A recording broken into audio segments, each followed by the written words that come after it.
আরে তোমার বাচ্চা তো আমাকে জ্বালিয়ে পুড়ে মারতেছে, ওকে আর আমি লেখাপড়া করাতে পারবো না। আরে ওর টিচার চলে আসবে এখনই, আমি ইমির টিচার। ওরে বাপরে, এটা তো আমার বর।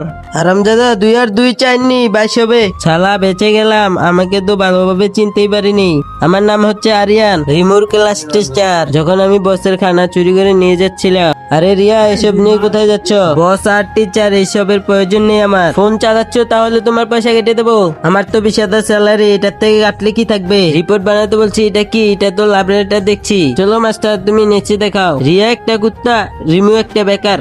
হাত লাগাও তাহলে তুমি খেয়ে যাও। তারপর টিচার ওদেরকে অনেক বিনোদন দেয়। তারপরের দিন আমি আমার বন্ধুকে অফিসে স্যারের কথা বললাম, যে টিচারের সাথে আমার ভালোবাসা হয়েছে। রিয়া তোমাকে আরিয়ান স্যার এই ফাইলটা দিয়েছে। আচ্ছা ঠিক আছে। তারপরে টিচারের ডান্স অফিসের গ্রুপে সেন্ড করে দেয় ভুলে।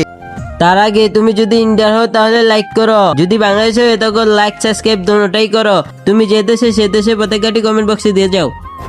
ওরে বাপরে, বস তো এদিকে আসতেছে, আমাকে তো আজকে ছাড়বে না।